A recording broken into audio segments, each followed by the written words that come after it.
General Thras Kovaline, had seen war for 211 years, had commanded the Vex Ascendancy's finest legions across a dozen conquered worlds, and had never once retreated from a battlefield. He was retreating now.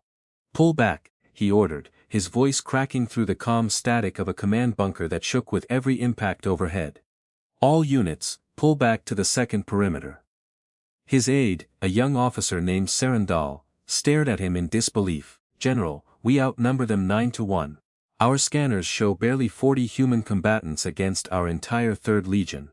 "Then explain to me," Thras said, pointing at the tactical display, "why 40 of them have taken out 600 of ours in 11 minutes, and why not one of my soldiers who engaged them directly is still transmitting a heartbeat." Saren pulled up a secondary feed, hands unsteady. "General, it's worse than the numbers suggest. Squad 7's helmet cameras. I need you to see this before you make any further decisions." The footage showed 6 Vex soldiers cornering a single human trooper in a collapsed supply depot, weapons trained, victory apparently certain. The human didn't run, didn't beg. She simply lowered her own weapon to the ground, raised both hands, and spoke 4 words that the depot's audio pickup barely caught before the feed cut to static. "Check your 6 first." 2 of the 6 Vex soldiers turned, reflexively, toward a threat that didn't exist, and by the time they realized their mistake, the human had already closed the distance and ended the engagement without firing a single additional shot. "She used their own training against them," Saren said quietly. "Vex combat doctrine drills constant 6 o'clock awareness into every recruit. She knew that. She used 4 words to make 6 trained soldiers hesitate at exactly the wrong moment." Thras said nothing for a long moment, watching the loop repeat, then pulled up the full battle recording himself. It showed the same pattern across the entire engagement. Human soldiers moving through Vex trench lines, with an efficiency that bordered on inhuman, not berserking, not raging, but calm, methodical, terrifyingly precise. 1 soldier disarmed 3 Vex troopers in the time it took her comrades to reload. Another walked directly into cannon fire, absorbed 2 hits on reinforced armor plating, and kept advancing without so much as a change in pace. "They don't flinch," Saren whispered. "General, in 200 years of Vex military doctrine, I have never seen a species that doesn't flinch." But no one expected what happened next. Because the footage cut to a single human commander, standing alone in the ruins of a forward outpost, calmly securing a wounded Vex soldier's bleeding wound with a field dressing. The same soldier who, 30 seconds earlier, had been trying to kill her. "Ma'am," Saren said slowly. "Why is she helping him?" Thras had no answer. And that, more than the body count, more than the shattered legion, terrified him. Most of all, none of this had begun that way. 5 days earlier, the Vex Ascendancy High Command had received intelligence reports about a newly contacted species called humanity. Reports that painted an almost comical picture. A young civilization, barely out of its own solar system, with a military the Vex Intelligence Division dismissed as adequate for policing purposes, inadequate for war. Grand Marshal Austin Vale, commander of the Vex 3rd Fleet, had laughed reading the assessment. They send soldiers who apologize before combat exercises.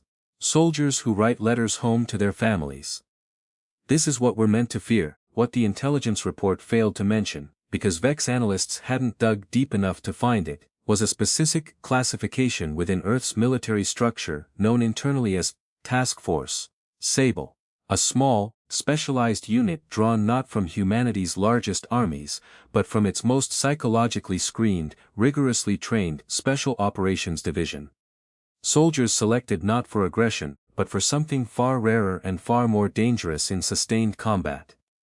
The complete absence of panic. The Council had made a terrible mistake, though none of them yet understood how deep it ran. Grand Marshal Val had ordered a demonstration strike against a small human colony on the mining world of Corvassa Six. Not a full invasion, simply a show of force intended to frighten Earth's diplomatic corps into accepting unfavorable trade terms before formal negotiations even began. 300 Vex soldiers, backed by orbital support, against a colony of 6,000 civilians, and a defense garrison Vex intelligence, estimated at negligible. They had not counted on Task Force Sable already being stationed there, quietly rotating through a routine deployment that had, by pure coincidence, placed 40 of Earth's most experienced combat veterans directly in the invasion's path. Everything changed in the next few seconds. Captain Ines Marchetti had been asleep when the first orbital strike hit the colony's outer perimeter, and she was fully armored and moving toward the breach within 90 seconds. Not because she had been ordered to, but because Task Force Sable didn't wait for orders when civilians were dying. "Talk to me," she said into her calm voice, utterly level despite the chaos erupting around her. "Orbital bombardment, minimal casualties so far. Colonists made it to the shelters in time," her second-in-command, Sergeant Malik Osi, reported. "Ground forces incoming, estimated 300 hostiles." "We've got 40, then we make 40 count," Ines said. "Defensive formation, minimize civilian exposure, and Malik, non-lethal options first if they give us the chance to use them." Malik's voice carried the faintest edge of disbelief. "Captain, they just orbital struck a civilian colony. You want us extending mercy?" "I want us being better than the reason we're needed here," Ines said. "That's not weakness, Sergeant, that's the entire point of who we are." Nobody knew what the human was hiding. Not weapons, not tactics the Vex hadn't already catalogued, but something far harder to quantify.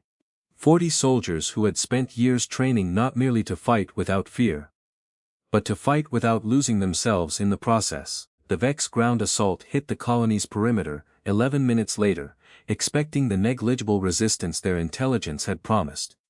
What they found instead was a defensive line that didn't break, didn't panic, and didn't retreat. Soldiers who moved through the chaos of battle with the same calm precision as a training exercise, taking hits, absorbing loss, and continuing to advance with a discipline that Vex combat doctrine had never encountered. That wasn't even the biggest surprise, because, as the battle wore on, Vex soldiers began noticing something that unsettled them more than the tactical losses ever could. The humans weren't trying to kill everyone in their path. Time and again, when a Vex soldier went down wounded rather than dead, human troops would disarm them, secure them, and move past, refusing to deliver killing blows on incapacitated enemies even when doing so would have been tactically simpler. "Why aren't they finishing us?" a wounded Vex trooper asked Ines directly, staring up at her from the mud of a collapsed trench line, his weapon kicked out of reach. Ines knelt briefly, checking his wound with the same clinical calm she'd shown throughout the engagement. "Because you're not a threat anymore. Killing you now wouldn't be combat, it would just be cruelty. We don't do cruelty." The trooper stared at her, uncomprehending. "You've killed 200 of my legion in the last hour, every one of them was actively trying to kill civilians when we engaged," Ines said, standing. "There's a difference, soldier. I'd suggest your commanders learn it before they send more of you to die not understanding it."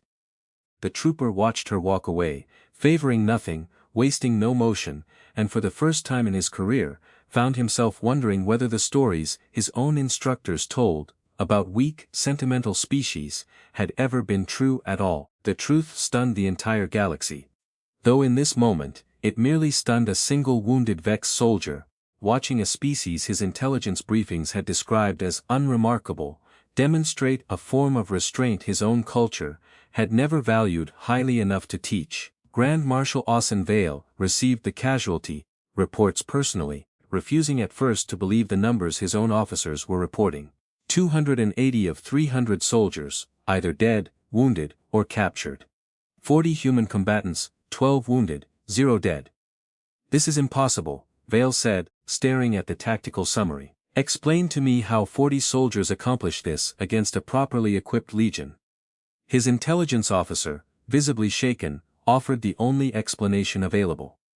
"Grand Marshal, our psychological profile on this unit was fundamentally wrong. We assessed them as unremarkable because we measured them against our own standards for aggression. But these soldiers don't fight from aggression at all, they fight from something closer to absolute conviction. No fear response, no hesitation, no breakdown under sustained casualties. Our combat models simply weren't built to counter that." The Queen suddenly froze, for Vale's superior, Empress Thessaly Korn of the Vex Ascendancy, receiving this report aboard her flagship 3 systems away, understood immediately what her officers had failed to grasp. That an enemy who fought without fear, without cruelty, and without breaking under pressure was not simply a tactical anomaly.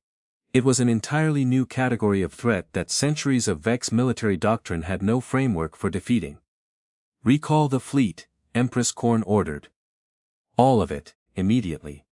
Grand Marshal Val, still aboard the command ship overseeing the disaster, objected immediately. "Your Majesty, we still outnumber them by every conventional measure. One tactical failure doesn't. One tactical failure against 40 soldiers who refuse to kill wounded enemies even while being fired upon." Korn interrupted, her voice sharp. 40 soldiers, Grand Marshal, who by every account showed more discipline in 11 minutes of combat than our entire legion showed in the same span. I did not survive 3 succession wars by ignoring evidence that contradicts my assumptions.